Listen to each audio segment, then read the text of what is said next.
दोस्तों, आज की वीडियो में आप सुनेंगे सावन सोमवार व्रत की कथा। श्रावण मास के सोमवार की पौराणिक कथा के अनुसार अमरपुर नगर में एक धनी व्यापारी रहता था। उसका व्यापार दूर दूर तक फैला हुआ था। नगर में उस व्यापारी का सभी लोग मान सम्मान करते थे। इतना सब कुछ होने पर भी वह व्यापारी अंतर्मन से बहुत दुखी था, क्योंकि उस व्यापारी के कोई पुत्र नहीं था। दिन रात उसे एक ही चिंता सताती रहती थी। उसकी मृत्यु के बाद उसके इतने बड़े व्यापार और धन संपत्ति को कौन संभालेगा। पुत्र पाने की इच्छा से वह व्यापारी प्रति सोमवार भगवान शिव की व्रत और पूजा किया करता था।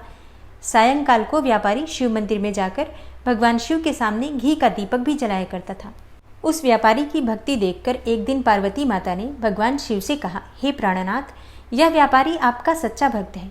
कितने दिनों से यह सोमवार का व्रत और पूजा नियमित कर रहा है। हे भगवान, आप इस व्यापारी की मनोकामना अवश्य पूर्ण करें। तब भगवान शिव ने मुस्कुराते हुए कहा, हे पार्वती, इस संसार में सबको उसके कर्म के अनुसार ही फल की प्राप्ति होती है। प्राणी जैसा कर्म करते हैं उन्हें वैसा ही फल प्राप्त होता है। इसके बावजूद भी पार्वती जी नहीं मानी। उन्होंने आग्रह करते हुए कहा, नहीं प्राणनाथ, आपको इस व्यापारी की इच्छा पूरी करनी ही पड़ेगी। यह आपका अनन्य भक्त है। प्रति सोमवार आपका विधिवत व्रत भी रखता है। पूजा अर्चना के बाद आपका भोग लगाकर एक समय भोजन ग्रहण करता है। आपको इसे पुत्र प्राप्ति का वरदान देना ही होगा।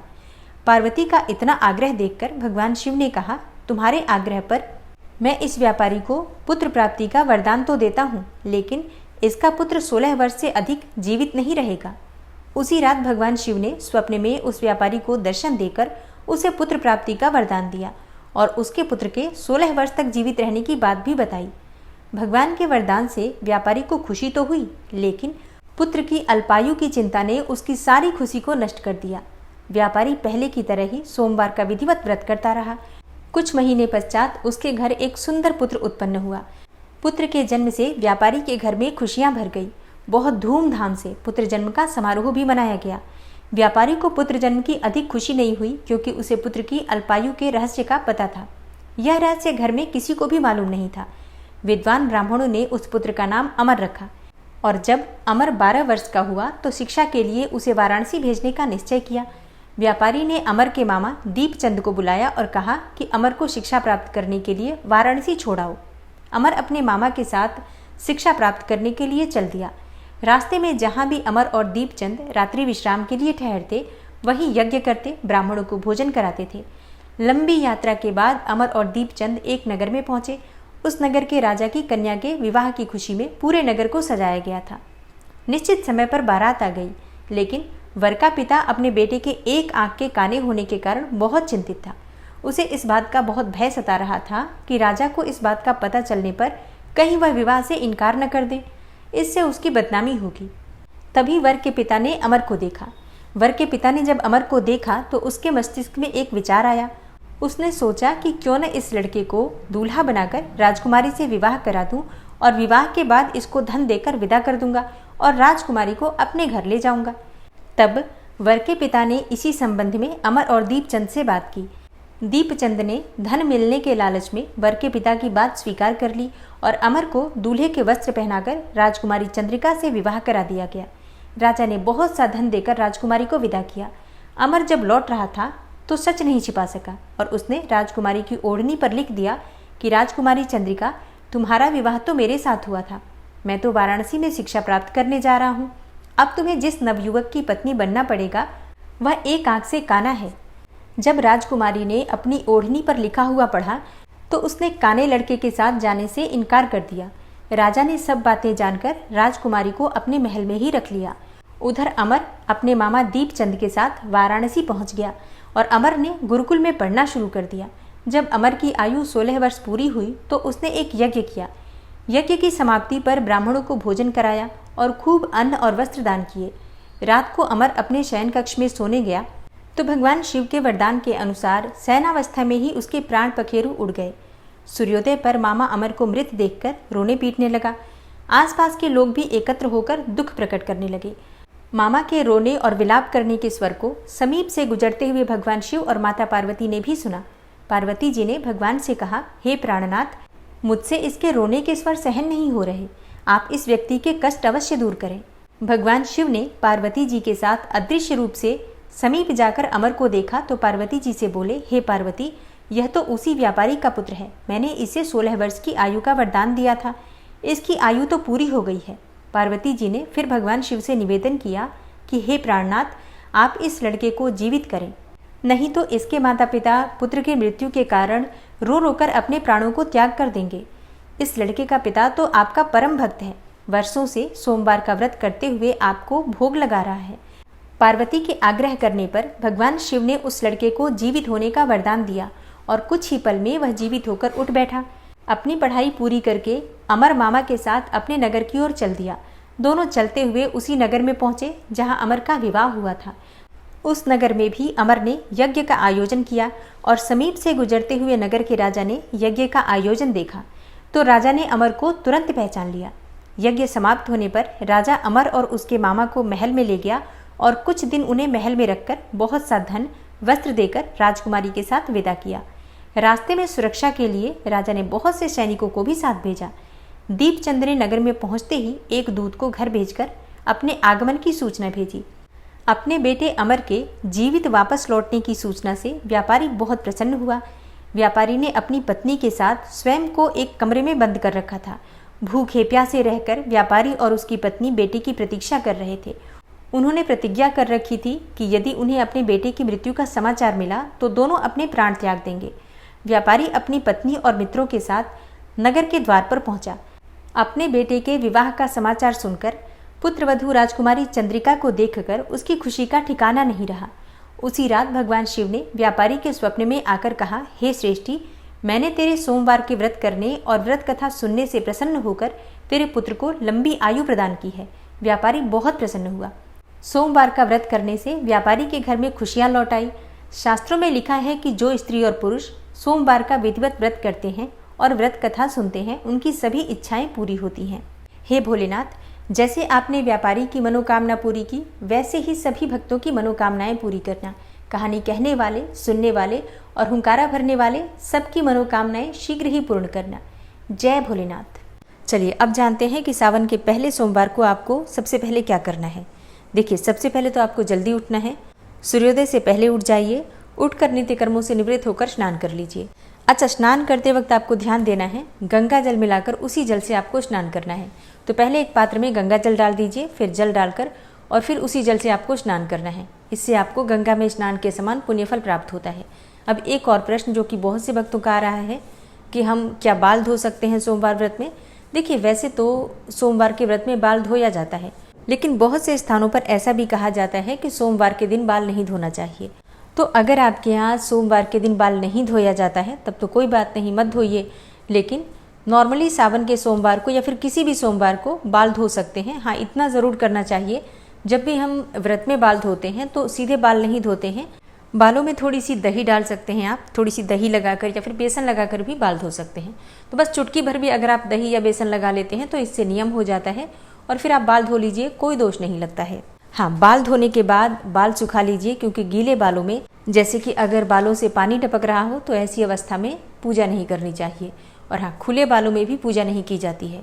तो जब आप बाल धोते हैं तो बालों को अच्छे से सुखाकर और बाल बांधकर या फिर क्लिप लगाकर पूजा कीजिए। खुले बालों में और गीले बालों में पूजा नहीं की जाती है, इसे अशुभ माना जाता है। सावन में कभी भी काले या फिर नीले रंग के वस्त्र नहीं धारण करने चाहिए, तो शुभ रंगों के वस्त्र धारण करके ही पूजा करनी चाहिए। सबसे पहले भगवान सूर्यदेव को जल दीजिए और उसके बाद अपने घर के मंदिर में शुद्ध घी का दीपक जलाकर और अपने व्रत का संकल्प ले लीजिए। जैसे कि अगर आप सावन के सोमवार का व्रत करना चाहते हैं तो आपको अपने हाथ में जल, पुष्प और अक्षत लेना है और भगवान भोलेनाथ से प्रार्थना करना है कि हे भोलेनाथ, मैं सावन के महीने के सोमवार के व्रत करना चाहती हूँ या करना चाहता हूँ। जी हाँ, सावन के व्रत लड़के भी कर सकते हैं, लड़कियाँ भी कर सकती हैं, कोई भी कर सकता है। तो व्रत का संकल्प आपको लेने से पहले अपना नाम बोलना है, गोत्र बोलना है और जिस स्थान पर आप रहते हैं उस स्थान का एड्रेस बोलिए और फिर इसके बाद से संकल्प लीजिए कि आज से आप प्रारंभ कर रहे हैं सावन के सोमवार का व्रत। सावन में जितने भी सोमवार आएंगे उन सभी व्रतों को करने का आप प्रयास करेंगे और हे भोलेनाथ, आप मुझ पर कृपा कीजिए कि ये सभी व्रत मैं निर्विघ्न रूप से पूर्ण कर पाऊँ और किसी प्रकार से, किसी वजह से अगर मेरे कोई भी व्रत नहीं हो पाते हैं तो उसके लिए मुझे क्षमा कीजिए। क्योंकि कई बार ऐसी परिस्थितियां बन जाती हैं कि बीच में कभी सोमवार का व्रत छूट भी जाता है, तो संकल्प भी उसी प्रकार से लेना चाहिए जिससे कि बाद में फिर आपके व्रत को खंडित न माना जाए। भगवान भोलेनाथ से प्रार्थना कीजिए कि आपकी जो भी कामना हो पूर्ण हो और पूजा का व्रत का संपूर्ण फल आपको प्राप्त हो। और व्रत में पूजा पाठ में जाने अनजाने किसी भी प्रकार की भूल चूक हो जाए तो इसके लिए भगवान भोलेनाथ से क्षमा प्रार्थना कर लीजिए। अब आपका व्रत प्रारंभ हो जाता है। आपके हाथ में जो सामग्री है, अक्षत, जल और पुष्प, भगवान भोलेनाथ के चरणों में अर्पित कर दीजिए और इसके बाद विधि विधान से पूजा कर लीजिए।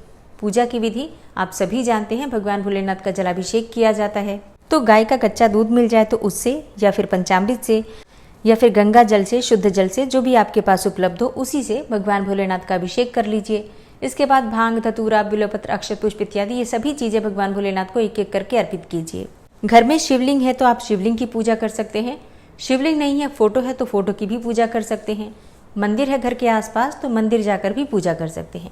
हाँ, इतना ध्यान रखना चाहिए कि अगर आपके घर के आसपास मंदिर है तो सुबह या फिर शाम को किसी भी एक समय जाकर वहां पर पूजा कर लीजिए।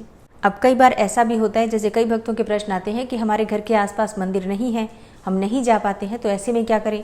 तो अपने घर में आप चाहे तो मिट्टी का शिवलिंग बना सकते हैं, या फिर फोटो है, शिवलिंग है तो उसकी विधि विधान से पूजा कर सकते हैं। कोई प्रॉब्लम नहीं है, आप घर में पूजा करें या फिर मंदिर में पूजा करें। अगर आप श्रद्धा भाव से कहीं भी पूजा करते हैं तो आपकी पूजा का संपूर्ण और शुभ फल जरूर प्राप्त होता है। सुबह की पूजा पूरी करने के बाद आप फलाहार कर सकते हैं। मतलब निर्जला व्रत धारण करने का कोई विधान नहीं है, लेकिन आप चाहें तो कर सकते हैं निर्जला व्रत भी।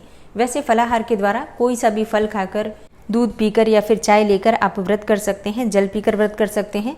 मतलब जैसी भी सुविधा हो व्रत कर सकते हैं। अच्छा, कई भक्तों के प्रश्न आते हैं कि क्या हम सावन में सोमवार को दूध पी सकते हैं।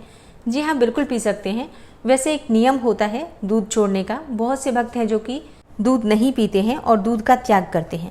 तो ये पूरी तरह से भक्तों की अपनी इच्छा पर निर्भर करता है। आप चाहें तो दूध का त्याग कर सकते हैं, या फिर दूध को उबाल कर इसमें सौंफ या फिर हरी इलायची मिलाकर, अदरक डालकर इस तरीके से भी पी सकते हैं। ठीक है।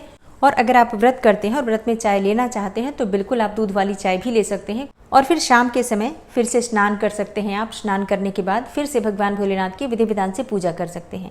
शाम को मंदिर जाकर आप दीपदान भी कर सकते हैं। प्रदोष काल में भगवान शिव का अभिषेक भी कर सकते हैं आप। ठीक है। तो इस प्रकार से भगवान भोलेनाथ की आप पूजा आराधना कर सकते हैं।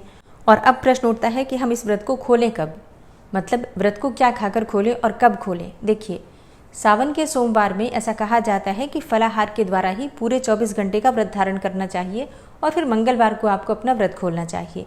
लेकिन अगर आप चाहें तो शाम के समय भी मीठा खा सकते हैं। मीठा ने जैसे कि हलवा इत्यादि बनाकर भगवान भोलेनाथ को भोग लगा दीजिए, या फिर खीर बनाकर भोग लगवा दीजिए। और फिर शाम की पूजा के बाद आप चाहें तो अपना व्रत खोल सकते हैं।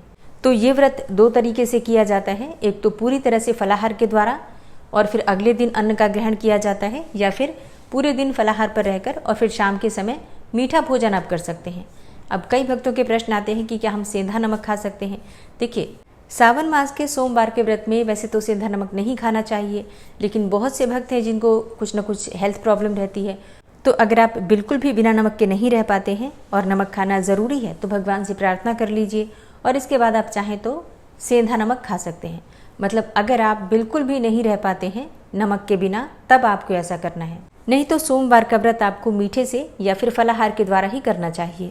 और जो भक्त पूरी तरह से 24 घंटे फलाहार पर ही व्रत कर रहे हैं वो मंगलवार के दिन प्रातःकाल जल्दी उठेंगे, उठकर नित्य कर्मों से निवृत्त होंगे, फिर स्नान करके भगवान भोलेनाथ की विधि विधान से पूजा करके और फिर उन्हें भोग लगाकर और उसके बाद से ही आपको अपना व्रत खोलना है। शुद्ध और सात्विक नमक वाला भोजन खाकर आप अपना व्रत खोल सकते हैं मंगलवार के दिन। ठीक है। सोमवार को अगर आप अपना व्रत खोलते हैं तो फिर मीठे से हलवा या फिर खीर बनाकर उससे ही आप अपना व्रत खोल सकते हैं। अब इस सावन के महीने में आपसे जितने व्रत हो पाते हैं सोमवार के, जैसे कि 5 हो जाए पूरे तब तो बहुत अच्छी बात है। 5 नहीं हो पाते हैं, कई बार 4 हो पाते हैं या फिर 3 भी हो पाते हैं तो भी कोई दिक्कत नहीं। और अगर आप सभी सोमवार के व्रत नहीं भी कर पाते हैं तो पहला सोमवार कर लीजिए और इसके बाद अंतिम सोमवार आप कर सकते हैं, या फिर अगर आपका पहला सोमवार छूट जाता है तो बीच में कोई भी सोमवार कर सकते हैं। ठीक है। तो अपनी सुविधा के अनुसार शास्त्रों में कहा गया है कि सावन के महीने में अगर हम एक भी सोमवार का व्रत कर लेते हैं तो भी भगवान भोलेनाथ की कृपा हमें प्राप्त हो जाती है। इसलिए अपनी इच्छा के अनुसार, अपनी क्षमता के अनुसार आपको व्रत जरूर धारण करना चाहिए। चाहे एक ही सोमवार का व्रत करें, लेकिन जरूर कीजिए। और सावन सोमवार व्रत का उद्यापन बहुत आसान होता है अंतिम सोमवार के दिन, यानी कि अभी 5वां सोमवार अंतिम होगा तो 5वें सोमवार के दिन हम विधि विधान से भगवान शिव की पूजा करेंगे, व्रत धारण करेंगे और फिर शाम के समय भगवान शिव की प्रार्थना करके उद्यापन कर देंगे। तो उद्यापन में हम एक व्यक्ति का सीधा निकाल सकते हैं, चाहे तो किसी ब्राह्मण और ब्राह्मणी को घर बुलाकर भोजन भी करा सकते हैं। ये पूरी तरह से अपनी इच्छा पर निर्भर करता है। एक छोटा सा हवन कर लीजिएगा घर में। हवन आप स्वयं भी कर सकते हैं, चाहे तो किसी ब्राह्मण को बुलाकर भी उद्यापन करवा सकते हैं, हवन करवा सकते हैं। लेकिन ज़्यादातर ऐसा नहीं हो पाता है तो स्वयं से ही आप हवन कर सकते हैं पूजा पाठ करके, और थोड़ी सी दान की सामग्री अपनी इच्छा के अनुसार निकाल कर, और फिर भगवान भोलेनाथ को अपना व्रत, अपनी पूजा समर्पित कर दीजिए, उनसे प्रार्थना कर लीजिए। भूल चूक के लिए क्षमा प्रार्थना करने के बाद आप अपने व्रत का समापन कर सकते हैं। अंतिम सोमवार को व्रत का उद्यापन कर सकते हैं। ठीक है, इसी प्रकार से व्रत का उद्यापन किया जाता है। सावन सोमवार का व्रत का जो उद्यापन होता है बहुत मुश्किल नहीं होता है और बहुत ज़्यादा इसमें खर्चा भी नहीं होता है। बस अपनी सामर्थ्य के अनुसार दान दक्षिणा देने के बाद आप अपना व्रत समर्पित कर सकते हैं भगवान भोलेनाथ को। ठीक है, तो इसी प्रकार से सावन सोमवार व्रत के नियम होते हैं और पूजा विधि होती है। दोस्तों, ये है आज की वीडियो जिसमें आज मैंने आपको सावन मास के सोमवार के व्रत से संबंधित संपूर्ण जानकारी शेयर की। उम्मीद करती हूँ ये वीडियो आपके लिए उपयोगी होगी। इसके अलावा भी अगर आपका कोई प्रश्न हो या फिर आप कोई भी विशेष वीडियो देखना चाहते हैं तो उसके लिए कमेंट बॉक्स में ज़रूर लिख दीजिए। और हाँ, चैनल पर पहली बार आए हैं, अगर अभी तक आपने चैनल को सब्सक्राइब नहीं किया है तो आज की वीडियो अगर आपको अच्छी लगे तो चैनल को सब्सक्राइब करके बेल आइकन को ज़रूर प्रेस कर लीजिए। इससे ये होगा कि इस चैनल पर जो भी नई वीडियो अपलोड होंगी उनकी नोटिफिकेशन आपको सही समय पर प्राप्त होगी।